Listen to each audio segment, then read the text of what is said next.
we can't remember what happened during those first few weeks when we had transitioned from well-rested, independent adults to sleep-deprived slaves to you, our 7-pound, 6-ounce dictator. It was a blur of shooting poop, leaky boobs, visitors' laundry, and unsolicited advice about treating hemorrhoids. And just when we thought we had finally settled into routine, you started to cry. Now, I don't understand why the Bible teaches us how to prepare for the apocalypse, but it doesn't teach parents how to prepare for the hell that is colic. Every night from 7 p.m. till 5 in the morning, you screamed, and oh, you screamed, and we tried everything to get you to shut up.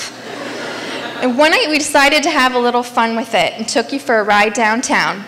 We stopped at a red light and you rolled the window. We let you scream at the top of your lungs.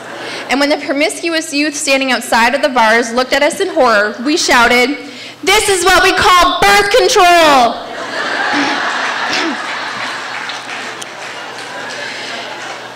You were 4 months old when you felt that your point finally came across that, yes, child, we were wrong in our assumptions, that succeeding at not killing a houseplant was a green light to make a human and to take care of it. That's what a dog was for. You, my red-faced monster, finally stopped crying, and when you slept for 3 consecutive nights, we were rest assured that the colic was over, that victory was ours, calm washed over at home. At night, everyone slept. Everyone except for me. At night, I couldn't turn off the thoughts that raced through my mind. It's as if I took 1,000,000 rubber balls and wrote a different thought on each one of them, and then all together threw them up in the air. As they fell and bounced around me, there was absolutely no way to avoid getting pelted by each one. There was simply no escaping it. That, paired with extreme anxiety and rage, made me feel crazy, and that crazy had a name: postpartum depression. My failing health landed us in a cramped, secluded exam room sitting across from a psychiatrist. He thoroughly explained our treatment plan and handed your dad new prescriptions.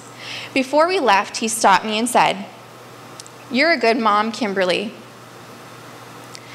How did he know? How did he know that I was a good mom?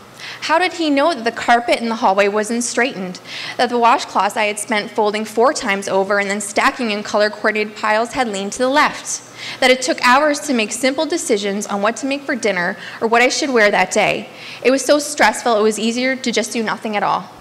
Did he know that I chose to spend more time creating the illusion that everything was perfectly normal by constantly cleaning rather than spending it with you in my arms? How did he know that I wanted to lay you down in your crib, then jump in my car and drive as far away as I could? Because you deserved a better mom than I. I was a horrible monster. I was a failure. No, I was not a good mom. Treatment started the next day, and I wish that I could say it was as simple as taking medicine for a headache, but treating postpartum depression was a game of trial and error. I felt like my moods rode on a roller coaster. I got better as the ride inched its way to the top, and up there the world was so beautiful and inviting. I felt reborn, and God, it felt good. I thought clear, I laughed loud, I was happier than I'd ever been in my entire life. I barely needed sleep because I had this surplus of energy. I had an air of confidence that I never knew I'd possessed. I felt that I could do anything I wanted to do, and I had the drive to do it all. Life was exhilarating. When the ride slowly made its descent, the sounds became too loud, the colors were too bright. My thoughts that were once seemingly brilliant came at me so fast and I couldn't stop them.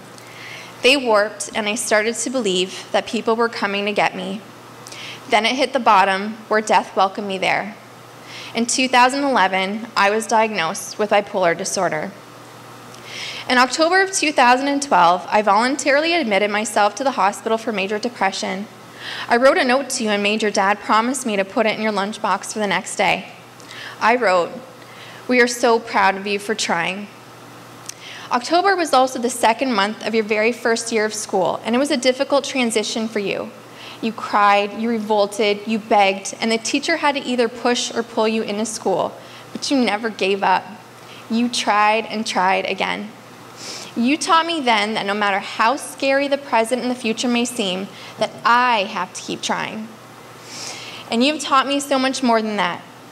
When you learn to crawl and quickly learn to stand, you taught me that being crippled on the floor by depression is only temporary, and that I will once stand again.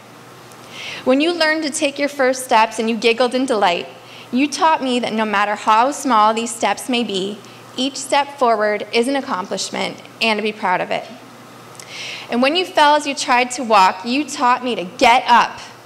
And when you couldn't get up because it hurt too much, you taught me that there will always, always be someone to pick me up and to hold me with their strength, their hope, and their love. And when you learned that you could stretch your arms as far as they could go, you taught me the value of a lock on the bathroom door.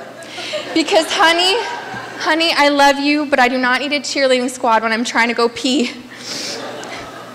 I want you to know that no matter where my head may roam, my heart and my feet will be planted firmly on this ground because of your love and your dad's love.